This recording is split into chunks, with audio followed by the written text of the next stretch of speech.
선생님 아내를 살해한 용의자를 체포했습니다. 26년을 기다리게 해서 죄송합니다.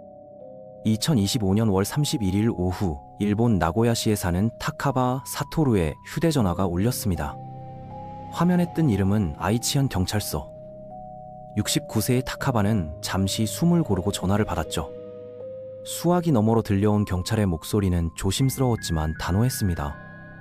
그리고 그 한마디가 끝나자 타카바의 손이 떨리기 시작했습니다. 26년, 정확히 26년 전 그날 이후 그가 단 하루도 잊지 않았던 시간이었습니다. 전화를 끊은 타카바는 창밖을 바라보며 눈물을 흘렸습니다. 드디어 그날이 온 거였죠. 하지만 잠시 후였습니다. 경찰이 범인의 이름을 밝히자 타카바는 귀를 의심했습니다. 그 이름은 그가 전혀 예상하지 못했던 사람이었거든요. 제 고등학교 동창이라고요? 타카바는 다시 한번 물었지만 대답은 같았습니다. 같은 테니스부에서 활동했던 밸런타인데이에 초콜릿을 건넸던 그 여학생, 도대체 왜, 무슨 이유로? 이 이야기는 여기서 시작합니다. 아니, 정확히는 26년 전으로 돌아가야 하죠. 1999년 11월 13일, 한 주부가 자택에서 살해당한 그날로요. 그날은 평범한 토요일 아침이었습니다. 그날 이후 한 남자가 시작한 싸움은 범인과의 싸움만이 아니었습니다. 시간과의 싸움, 법과의 싸움, 그리고 포기하고 싶은 자신과의 싸움. 26년 동안 매달 빠져나간 월세가 2억 원이 넘었고 그가 바꾼 법은 한 나라 전체의 공소시효 제도였습니다. 지금부터 들려드릴 이야기는 포기하지 않은 한 남자의 집념과 그 끝에서 밝혀진 충격적인 진실에 관한 것입니다. DNA가 밝혀낸 범인은 누구도 상상하지 못했던 사람이었습니다. 1999년 11월 13일 토요일 아침, 나고야시 니시구의 한 아파트에서 타카바 사토루는 평소처럼 출근 준비를 하고 있었습니다. 아내 나미코는 2살배기 아들 고헤이를 안고 현관까지 배웅을 나왔죠. 다녀올게요. 사토루의 인사에 나미코가 미소 지으며 손을 흔들었습니다. 그게 마지막이 될 줄은 그 누구도 몰랐습니다. 오전 11시경, 나미코는 아들을 데리고 근처 병원을 다녀왔습니다. 11시 50분쯤 집으로 돌아온 그녀는 청소를 시작했던 것으로 보입니다. 현관 앞에 청소기가 놓여 있었고 거실 텔레비전은 켜져 있었으니까요. 그런데 그때였습니다. 같은 아파트에 사는 주민들이 이상한 소리를 들었다고 나중에 증언했습니다. 오전 중부터 다투는 듯한 소리가 났고 오후 1시경에는 쿵 하는 큰 진동음이 건물 전체를 흔들었다고 했죠. 하지만 아무도 신고하지 않았습니다. 그저 이사 짐을 옮기는 소리려니, 가구를 옮기는 소리려니 생각했을 뿐이었죠. 오후 6시, 퇴근한 사토루가 현관문을 열었습니다. 그리고 그가 본 광경은 평생 잊을 수 없는 악몽이었습니다. 거실 바닥에 아내가 쓰러져 있었고 사방에는 핏자국이 흩어져 있었습니다. 그런데 더 충격적인 건 따로 있었습니다. 2살배기 아들 고에이가 엄마 옆에서 천진난만하게 놀고 있었던 겁니다. 아이는 배가 고팠는지 울먹이고 있었지만 다친 곳은 없었죠. 사토루는 비명을 지르며 아내에게 달려갔지만 이미 늦었습니다. 나미코는 목과 가슴을 여러 차례 찔린 상태였고 차가워진 지 오래였습니다. 경찰은 사망 시각을 오후 1시에서 2시 사이로 추정했습니다. 범인이 흉기로 수차례 찌른 뒤 도주한 것으로 보였죠. 현장에는 범인의 흔적이 남아 있었습니다. 현관 부근에 흩어진 혈흔은 피해자인 나미코의 것이 아니었습니다. 범인이 나미코를 공격하다가 손에 상처를 입었고 그 피가 떨어진 거였죠. 또한 목격자들의 진술도 있었습니다. 사건 당일 오전 중년 여성이 아파트 근처를 배회하는 모습이 목격됐다는 것이었습니다. 경찰은 즉시 수사에 착수했습니다. 혈흔에서 DNA를 채취했고 목격담을 토대로 범인의 인상착의를 추정했습니다. 40대에서 50대 여성, 키는 약 60cm, 혈액형은 B형, 신발 사이즈는 240mm, 그리고 손에 심한 상처를 입었을 가능성이 높다는 결론이 나왔죠. 하지만 그게 전부였습니다. 그 이상의 단서는 나오지 않았습니다. 나미코에게는 원한 관계도 없었고 금품을 노린 흔적도 없었습니다. 평범한 주부가 청소하던 중 갑자기 찾아온 누군가에게 살해당한 것, 그것만이 명백한 사실이었습니다. 그날 밤 사토루는 아들을 안고 울었습니다. 2살배기 아이는 엄마가 어디 갔는지, 왜 아빠가 우는지 알지 못했죠. 그저 아빠의 품에서 잠들 뿐이었습니다. 장례식이 끝난 뒤 사토루는 아들과 함께 그 아파트로 돌아왔습니다. 경찰의 현장 검증이 끝났지만 거실에는 여전히 그날의 흔적이 남아 있었죠. 청소기, 흩어진 가구, 그리고 바닥의 핏자국이 그대로였습니다. 주변 사람들은 사토루에게 빨리 이사를 가는 게 좋겠다고 말했습니다. 아이를 위해서라도 새로운 곳에서 시작하라고, 이런 곳에서 아이를 키울 수는 없지 않느냐고 걱정했죠. 사토루도 그 말이 맞다는 걸 알았습니다. 2살배기 아들이 이곳에서 자라기엔 너무 고통스러운 기억이 많았으니까요. 그런데 이사 준비를 하던 중 사토루는 현관 부근에 남아있는 범인의 혈흔을 보며 멈칫했습니다. 저 혈흔에서 채취한 DNA, 저 발자국, 저 흔적들이 아내를 죽인 범인을 찾을 유일한 단서였거든요. 경찰은 계속 수사 중이라고 했지만 용의자는 특정되지 않고 있었고 수천 명을 조사했지만 결정적인 증거는 나오지 않았죠. 그렇다면 언젠가 먼 훗날이라도 새로운 수사 기법이 나왔을 때 이 현장이 필요하지 않을까 하는 생각이 들었습니다. 사토루는 결심했습니다.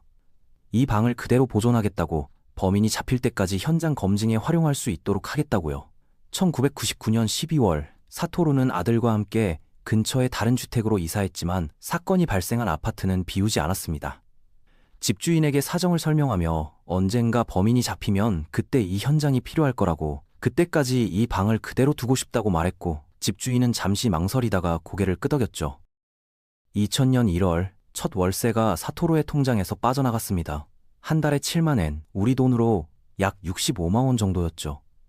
적은 돈은 아니었지만 사토루는 개의치 않았습니다. 주변 사람들은 이해할 수 없다는 반응이었습니다. 친척들은 경찰이 알아서 할 일이라고, 당신이 그렇게까지 할 필요는 없다고 말했고, 친구들도 언제까지 그 월세를 낼 건지, 아이 키우는 것도 힘들 텐데 왜 그러느냐고 물었죠. 하지만 사토루의 대답은 한결같았습니다. 아내를 위해 자신이 할 수 있는 마지막 일이며 범인을 꼭 찾아내겠다는 것이었죠. 사건 현장은 그대로 얼어붙었습니다. 청소기는 현관 앞에, 텔레비전은 거실에, 흩어진 가구들은 그날의 모습 그대로 놓여 있었고, 사토루는 한 달에 한 번씩 그 아파트를 찾아가 환기를 시키고 혹시 모를 도난을 방지하기 위해 점검했습니다.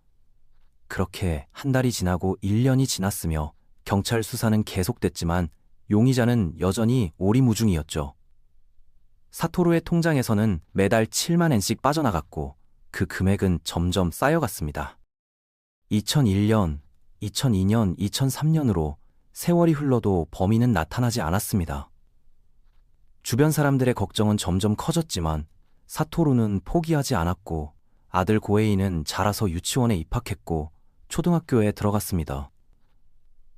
엄마 얼굴은 기억하지 못하지만 아빠가 왜 그 방을 지키는지는 이해하기 시작했죠. 어느 날 고에이가 엄마를 죽인 사람을 찾는 거고 묻자 사토루는 아들을 안으며 자신이 꼭 찾을 거라고 대답했습니다. 하지만 사토루는 알고 있었습니다. 시간은 그의 편이 아니라는 것을요. 일본의 법에는 공소시효라는 게 있었고 살인죄의 경우 15년이 지나면 범인을 찾아도 처벌할 수 없게 되는 제도였죠. 2014년이 되면 아내의 사건은 시효가 완성되고 그러면 범인이 스스로 나타나 자백해도 법적으로 처벌 방법이 없어지는 겁니다. 사토루는 깨달았습니다. 범인을 찾는 것만으론 부족하다는 것을, 시간과의 싸움에서 이기려면 법 자체를 바꿔야 한다는 것을 말이죠. 사건 발생 직후부터 아이치현 경찰은 대대적인 수사에 나섰습니다. 현장에 남겨진 범인의 혈흔은 결정적인 단서였죠. DNA 분석 결과 범인의 혈액형은 B형이었고 여성의 것으로 확인됐습니다. 또한 현관에 찍힌 발자국을 분석한 결과 신발 사이즈는 240mm, 키는 약 60cm 정도로 추정됐죠. 범인이 나미코를 공격하는 과정에서 손에 심한 상처를 입었을 가능성이 높다는 것도 밝혀졌습니다. 목격자들의 진술도 모아졌습니다. 사건 당일 오전 아파트 근처에서 중년 여성이 배회하는 모습이 목격됐다는 증언이 있었고 한 주민은 그 여성이 손에 무언가를 들고 있었다고 기억했습니다. 또 다른 주민은 오후 1시경 건물에서 큰 소리가 났다고 증언했죠. 경찰은 이 모든 정보를 종합해 범인의 인상착의를 그려냈습니다. 40대에서 50대 여성, 중간 체형, B형 혈액형, 그리고 사건 직후 손에 상처가 있었을 것이라는 프로필이었죠. 2000년부터 2005년까지 경찰은 총 10만 명이 넘는 수사 인력을 투입했습니다. 5천 명이 넘는 사람들을 신문했고 나미코의 주변 인물들을 모두 조사했죠. 친척, 친구, 이웃, 심지어 아파트 관리인까지 빠짐없이 조사했지만 결정적인 단서는 나오지 않았습니다. 나미코는 평범한 주부였고 누구와도 특별한 원한 관계가 없었거든요. 금품을 노린 흔적도 없었고 성폭행 흔적도 없었습니다. 단지 누군가가 찾아와서 그녀를 살해하고 떠났을 뿐이었죠.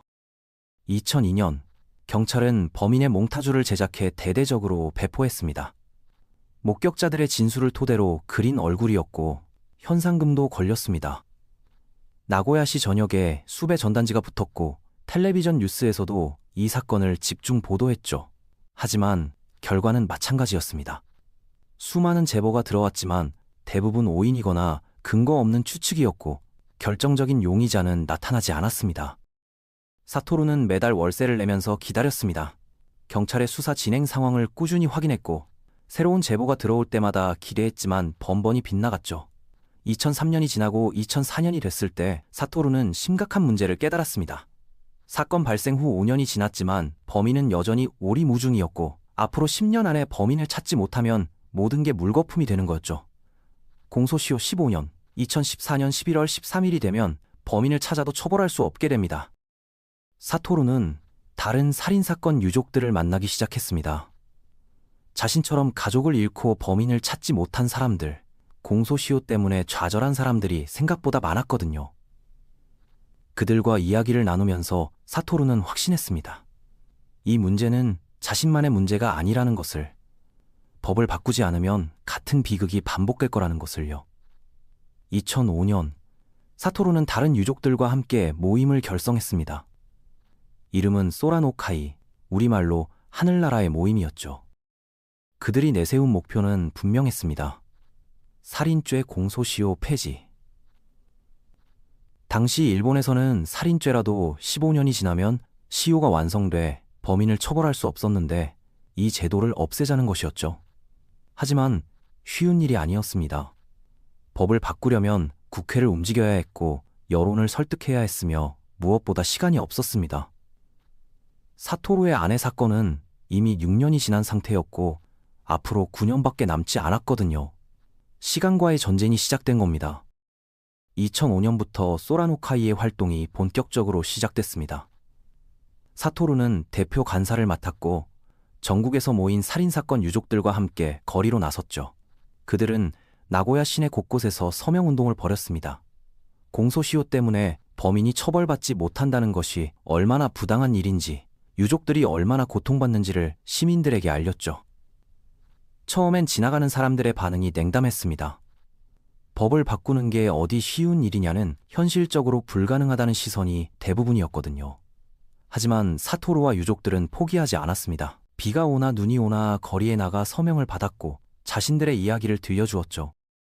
2006년 전환점이 찾아왔습니다. 한 전국 방송사가 소라노카이의 활동을 다큐멘터리로 제작한 겁니다. 사토루의 이야기도 자세히 소개됐죠. 아내를 잃은 뒤 7년째 사건 현장에 월세를 내며 증거를 보존하고 있다는 사실, 공소시효가 완성되기 전에 법을 바꾸기 위해 거리로 나선 사연이 전파를 탔습니다. 방송이 나간 뒤 여론이 움직이기 시작했습니다. 충격을 받았고 포털 사이트에는 공소시효 폐지를 지지하는 댓글이 쏟아졌죠. 서명 인원도 급격히 늘어났습니다. 10만 명, 20만 명, 30만 명. 불과 1년 만에 50만 명이 넘는 서명이 모였죠. 2007년 소라노카이는 국회에 청원서를 제출했습니다. 50만 명의 서명과 함께 공소시효 폐지를 요구하는 청원이었죠. 사토루는 국회 청문회에 참석해 자신의 이야기를 직접 증언했습니다. 아내가 어떻게 살해당했는지, 두 살배기 아들이 엄마 옆에서 울고 있었다는 것, 7년 동안 범인을 찾지 못했지만 포기할 수 없다는 것, 그리고 공소시효가 완성되면 모든 노력이 물거품이 된다는 것을 호소했습니다. 청문회장은 숙연해졌고 일부 의원들은 눈물을 흘렸죠. 하지만 법 개정은 쉽지 않았습니다. 반대 의견도 만만치 않았거든요. 공소시효는 법적 안정성을 위해 필요하다는 주장, 오래된 사건을 처벌하는 것이 과연 정의로운가에 대한 논쟁이 이어졌습니다. 2008년과 2009년 소라노카이의 싸움은 계속됐습니다. 사토루는 전국을 돌며 강연을 했고 유족들과 함께 국회 앞에서 시위를 벌였습니다. 언론도 지속적으로 이 문제를 다뤘고 여론은 점점 더 폐지 쪽으로 기울었죠. 그 와중에도 사토루의 통장에서는 매달 월세가 빠져나갔습니다. 10년이 지나자 누적 금액이 800만 엔을 넘어섰고 주변 사람들은 여전히 그만하라고 말했지만 사토루는 흔들리지 않았습니다. 그리고 2009년 말 드디어 정부가 움직였습니다.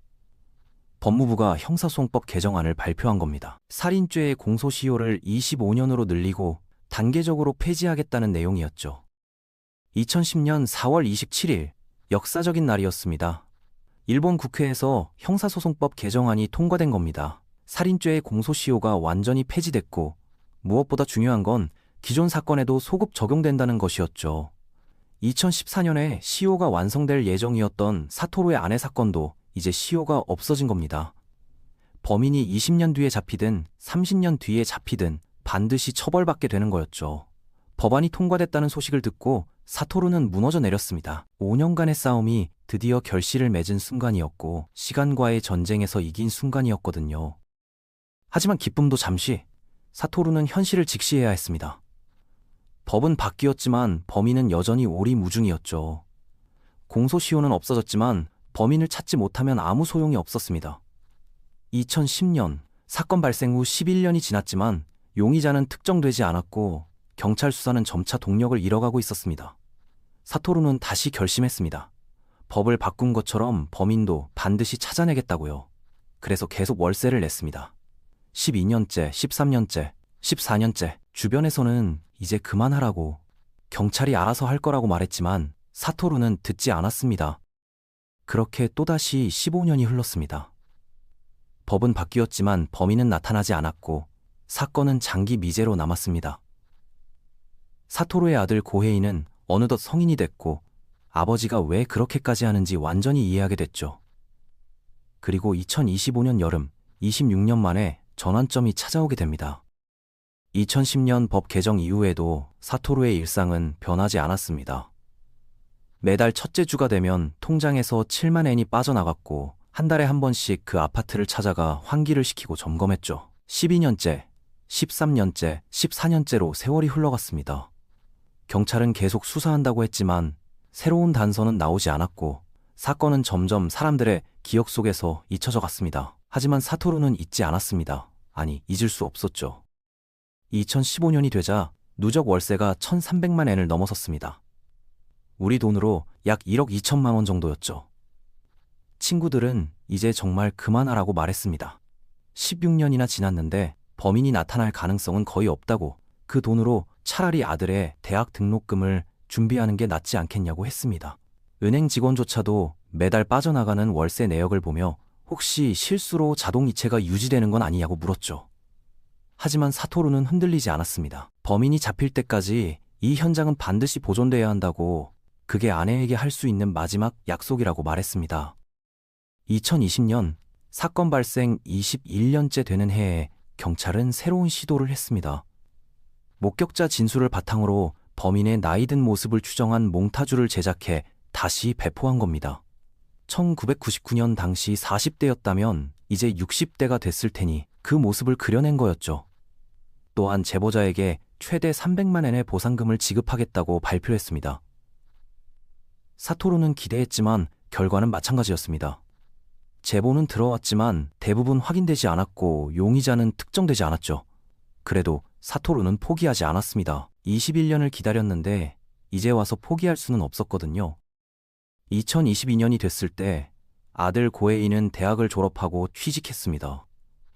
23살이 된 고에이는 아버지에게 이제 자신이 그 월세를 내겠다고 말했지만 사토루는 고개를 저었습니다. 이건 아버지인 자신이 끝까지 책임져야 할 일이라고, 아들은 자신의 인생을 살아가면 된다고 말했죠. 고에이는 아버지의 고집을 꺾을 수 없다는 걸 알았지만 적어도 매달 조금씩 생활비를 보태기로 했습니다. 엄마를 기억하지도 못하는 자신이지만 아버지의 그 집념만큼은 존경한다고 말했죠. 2024년, 2025년으로 세월은 흘러갔고 사토루는 어느덧 60대 후반이 됐습니다. 25년 동안 누적된 월세는 2천만 엔을 훌쩍 넘어섰죠. 우리 돈으로 약 1억 8천만 원이 넘는 금액이었습니다. 사토루는 가끔 그 아파트를 찾아가 창문을 열고 환기를 시킬 때면 26년 전 그날을 떠올렸습니다. 아내가 청소하던 모습, 아들이 엄마 옆에서 놀던 모습, 그리고 자신이 출근하며 던진 마지막 인사, 다녀올게요. 그 말이 진짜 마지막이 될 줄은 몰랐죠. 그리고 2025년 여름이었습니다. 26년째를 맞이한 그해 8월, 아이치현 경찰에서 연락이 왔습니다. 장기 미제 사건을 재검토하는 과정에서 사토루의 아내 사건도 다시 수사하기로 했다는 내용이었죠. 새로운 수사팀이 꾸려졌고 과거의 증거물들을 최신 기술로 다시 분석하기로 했다는 겁니다. 특히 현장에 남아있던 범인의 혈흔을 최신 DNA 분석 기법으로 재검사하겠다고 했습니다. 사토루는 전화를 끊고 한참을 멍하니 앉아 있었습니다. 26년 만에 찾아온 희망이었지만 이미 너무 많이 실망했던 터라 쉽게 기대할 수가 없었거든요. 하지만 가슴 한편에서는 뭔가 달라질지도 모른다는 예감이 들었습니다. 그리고 그 예감은 틀리지 않았습니다. 2025년 8월 아이치현 경찰 조사부는 새로운 수사팀을 꾸렸습니다. 팀장은 베테랑 형사였고 최신 과학수사 기법에 정통한 전문가들이 합류했죠. 그들이 가장 먼저 한 일은 과거 26년간의 수사 기록을 모두 다시 검토하는 것이었습니다. 수만 장에 달하는 보고서, 5천 명이 넘는 신문 기록, 그리고 현장에서 채취한 증거물들을 하나하나 다시 살펴봤죠. 특히 주목한 건 현장에 남아있던 범인의 혈흔이었습니다. 1999년 당시에도 DNA 분석을 했지만 26년이 지난 지금의 기술은 당시와는 비교할 수 없을 만큼 발전해 있었거든요. 수사팀은 사토루가 보존해둔 현장을 방문했습니다. 26년 동안 그대로 유지된 아파트, 현관에 남아있던 혈흔, 흩어진 가구들, 모든 게 그날의 모습 그대로였죠. 수사팀은 감탄했습니다. 만약 이 현장이 보존되지 않았다면 재수사는 불가능했을 거라고, 사토루의 집념이 이 수사를 가능하게 만들었다고 말했습니다. 9월에 들어서자 수사팀은 용의자 후보군을 다시 정리하기 시작했습니다. 과거에 신문했던 5천 명의 명단을 다시 검토했고 당시 혈액형이 B형이었던 여성들을 추려냈죠. 그 중에서도 사건 당일 나고야시 니시구 근처에 있었을 가능성이 있는 사람들, 피해자 나미코와 직간접적으로 연결될 수 있는 사람들을 중점적으로 조사했습니다. 그리고 그 과정에서 한 명의 여성이 수사선상에 올랐습니다. 당시 43세였고 현재는 69세가 된 나고야시에 거주하는 여성이었죠. 경찰은 그녀에 대한 정보를 수집했고 몇 가지 정황이 맞아떨어진다는 것을 발견했습니다. 10월 초, 경찰은 그 여성을 이미 동행해 신문했습니다. 그녀는 처음엔 당황하는 기색이었지만 곧 침착하게 대답했죠. 1999년 11월 13일에 어디 있었는지 기억하느냐는 질문에 너무 오래전 일이라 기억나지 않는다고 답했습니다. 경찰은 DNA 검사를 위해 혈액 샘플을 제출해달라고 요청했지만 그녀는 거부했습니다. 임의 제출이기 때문에 강제할 수는 없었고 경찰은 일단 돌려보낼 수밖에 없었죠. 하지만 수사팀은 그녀를 주시하기로 했습니다. 여러 차례 더 소환해 신문했고 매번 DNA 제출을 요청했지만 그녀는 계속 거부했습니다. 10월 중순이 되자 경찰은 압박을 강화했습니다. 주변 사람들을 조사하기 시작했고 그녀의 과거 행적을 추적했죠. 그녀는 점점 불안해하기 시작했고 수사망이 좁혀오고 있다는 것을 느꼈습니다. 그리고 10월 27일 경찰이 다시 한번 DNA 제출을 요청하자 그녀는 마침내 응했습니다. 더 이상 거부할 수 없다는 것을 깨달은 듯했죠. 체혈이 이루어졌고 샘플은 즉시 감식센터로 보내졌습니다. 28일과 29일, 이틀 동안 DNA 분석이 진행됐습니다. 사토루는 그 이틀을 잠도 제대로 자지 못한 채 기다렸죠. 경찰에서 연락이 올 때마다 가슴이 두근거렸지만 아직 결과가 나오지 않았다는 답변만 들었습니다. 그리고 10월 30일 오전 드디어 결과가 나왔습니다. 현장에서 채취한 범인의 혈흔 DNA와 그녀의 DNA가 일치한다는 것이었죠. 일치율은 99.99% 이상. 과학적으로 동일인임이 확실했습니다. 같은 날 오후 그 여성은 스스로 나고야 니시 경찰서로 찾아왔습니다. 변호사도 동행하지 않은 채 혼자 나타난 그녀는 경찰 앞에서 조용히 말했습니다. 자신이 1999년 11월 13일에 타카바 나미코를 살해했다고, 26년 동안 매일 불안 속에 살았다고 인정한 것이었죠. 경찰 씨, 그녀를 살인 혐의로 긴급 체포했고 그날 저녁 사토루에게 전화를 걸었습니다. 중요한 이야기가 있다고, 선생님의 아내를 살해한 용의자를 체포했다고, 26년을 기다리게 해서 죄송하다고 말했습니다. 그리고 범인의 이름을 밝혔을 때 사토루는 그 자리에서 얼어붙었습니다. 야스후쿠 쿠미코 69세입니다. 경찰이 밝힌 이름을 듣는 순간 사토루는 말문이 막혔습니다. 그 이름은 너무나 익숙했거든요. 고등학교 동창이었고 같은 테니스부에서 활동했던 여학생이었습니다. 제 고등학교 동창이라고요? 사토루는 다시 한번 확인했지만 경찰의 대답은 같았죠. DNA 검사 결과가 명확하고 본인도 자백했다는 것이었습니다. 사토루는 전화를 끊고 한참을 멍하니 앉아 있었습니다. 도대체 왜? 무슨 이유로? 자신과 아내를 동시에 알고 온 사람이 아니었는데 왜 그녀가? 사토루는 기억을 더듬었습니다. 야스후쿠 쿠미코. 고등학교 2학년 때 같은 반이었고 둘 다 소프트 테니스부에 소속돼 있었죠. 부원이 많지 않았던 테니스부에서 사토루와 야스후쿠는 거의 매일 얼굴을 마주쳤습니다. 야스후쿠는 조용하고 성실한 학생이었고 사토루는 평범한 남학생이었죠. 특별한 친분이 있었던 건 아니었지만 그래도 같은 부원으로서 인사는 나누고 지냈습니다. 그런데 고등학교 2학년 2월 14일 밸런타인데이, 야스후쿠가 사토루에게 초콜릿을 건넸습니다. 다른 여학생들처럼 친구들끼리 주는 의례적인 것이 아니라 편지와 함께 조심스럽게 내민 초콜릿이었죠. 사토루는 당황했지만 받았고 고맙다고 인사했습니다. 하지만 특별한 감정은 없었습니다.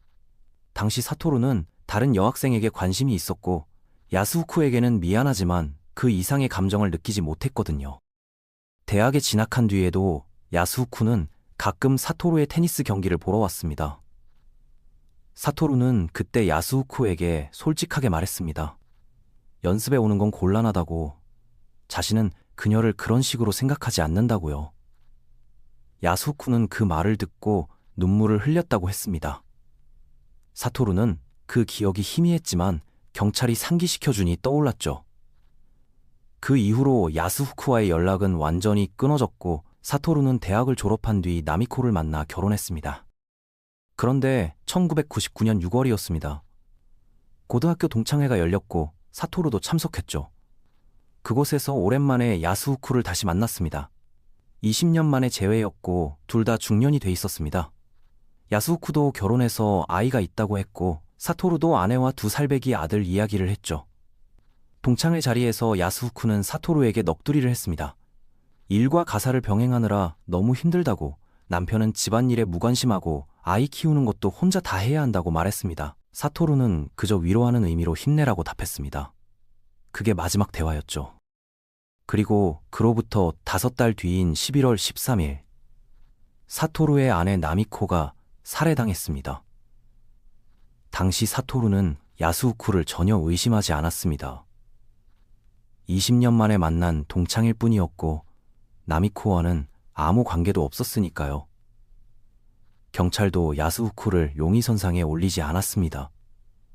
둘의 연결고리를 찾지 못했거든요. 하지만 이제 모든 게 밝혀졌습니다.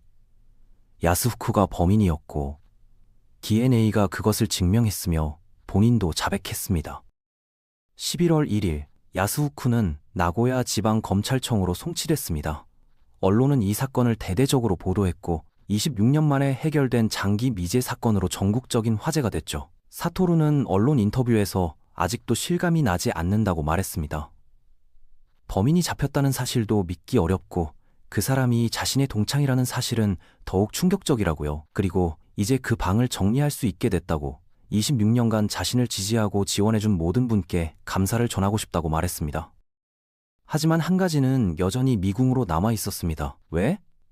도대체 왜 야스후쿠는 나미코를 살해한 걸까요? 고등학교 시절의 짝사랑 때문이었을까요? 동창회에서의 대화가 무언가 잘못 전달된 걸까요? 아니면 우리가 전혀 모르는 다른 이유가 있었던 걸까요?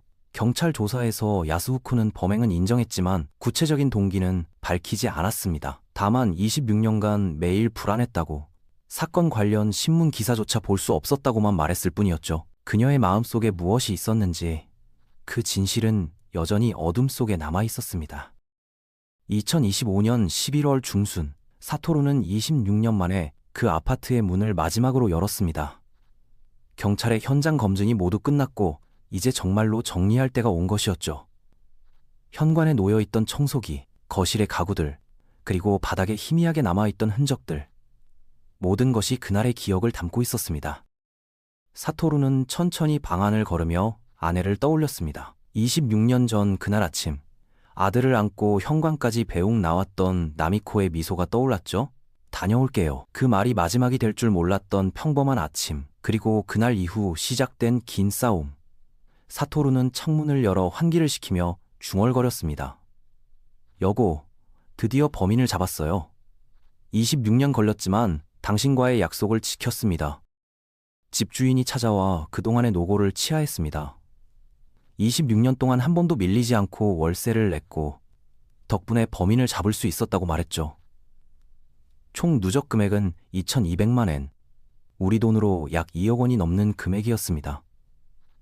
사토루는 쓸쓸하게 웃으며 그저 해야 할 일을 했을 뿐이라고 답했습니다. 이제 이 방은 비워질 것이고 다른 사람이 들어와 새로운 삶을 시작할 것입니다. 그렇게 시간은 흘러가는 거였죠. 하지만 한 가지는 여전히 의문으로 남아 있었습니다. 왜 야수코 쿠미코는 왜 나미코를 살해한 걸까요? 경찰 수사는 계속됐지만 그녀는 구체적인 동기를 밝히지 않았습니다.